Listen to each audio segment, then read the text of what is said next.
سلطان محمود غزنوی کا دربار لگا ہوا تھا۔ دربار میں ہزاروں افراد شریک تھے، جن میں اولیاء، کتب اور ابدال بھی تھے۔ سلطان محمود نے سب کو مخاطب کر کے کہا، کوئی شخص مجھے حضرت خضر علیہ السلام کی زیارت کرا سکتا ہے؟ سب خاموش رہے۔ دربار میں بیٹھا ایک غریب دیہاتی کھڑا ہوا اور کہا، میں زیارت کرا سکتا ہوں۔ سلطان نے شرائط پوچھی تو عرض کرنے لگا، 6 ماہ دریا کے کنارے چلہ کاٹنا ہوگا، لیکن میں ایک غریب آدمی ہوں، میرے گھر کا خرچہ آپ کو اٹھانا ہوگا۔ سلطان نے شرط منظور کر لی اور اس شخص کو چلے کے لیے بھیج دیا گیا اور گھر کا خرچہ بادشاہ کے ذمے ہو گیا۔ 6 ماہ گزرنے کے بعد سلطان نے اس شخص کو دربار میں حاضر کیا اور پوچھا تو دیہاتی کہنے لگا، حضور کچھ وظائف الٹے ہو گئے ہیں، لہٰذا مزید 6 ماہ لگیں گے۔ مزید 6 ماہ گزرنے کے بعد سلطان محمود کے دربار میں اس شخص کو دوبارہ پیش کیا گیا تو بادشاہ نے پوچھا، میرے کام کا کیا ہوا؟ یہ بات سن کے دیہاتی کہنے لگا، بادشاہ سلامت، کہاں میں گناہ گار اور کہاں حضرت خضر علیہ السلام۔ میں نے آپ سے جھوٹ بولا تھا، میرے گھر کا خرچہ پورا نہیں ہو رہا تھا، بچے بھوک سے مر رہے تھے، اس لیے ایسا کرنے پر مجبور ہوا۔ سلطان محمود غزنوی نے اپنے ایک وزیر کو کھڑا کیا اور پوچھا کہ اس شخص کی سزا کیا ہونی چاہیے؟ وزیر نے کہا، موت۔ اس شخص نے بادشاہ کے ساتھ جھوٹ بولا ہے، لہٰذا اس کا گلا کاٹ دیا جائے۔ دربار میں ایک نورانی چہرے والے بزرگ بھی تشریف فرما تھے، کہنے لگے، بادشاہ سلامت، اس وزیر نے بالکل ٹھیک کہا ہے۔ بادشاہ نے دوسرے وزیر سے پوچھا،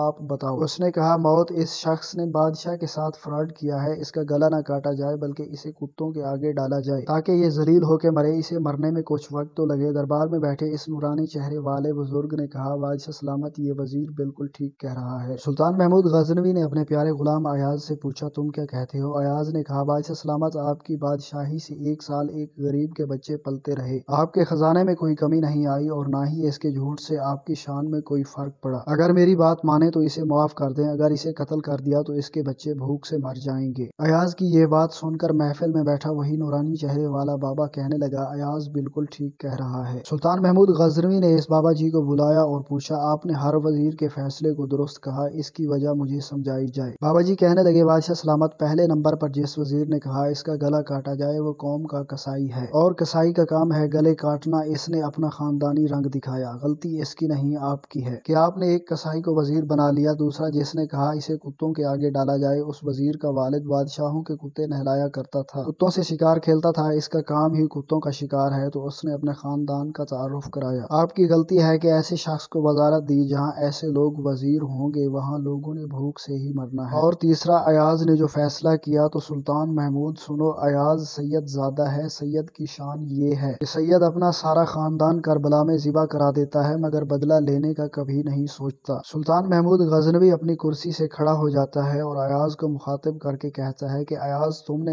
آج تک مجھے کیوں نہیں بتایا کہ تم سید ہو؟ ایاز کہتا ہے، آج تک کسی کو اس بات کا علم نہ تھا کہ ایاز سید ہے، لیکن آج بابا جی نے میرا راز کھولا، آج میں بھی ایک راز کھول دیتا ہوں۔ اے بادشاہ سلامت، یہ بابا کوئی عام ہستی نہیں ہے، یہی حضرت خضر علیہ السلام ہیں۔ اس ویڈیو کو زیادہ سے زیادہ شیئر کیجیے۔ جزاک اللہ۔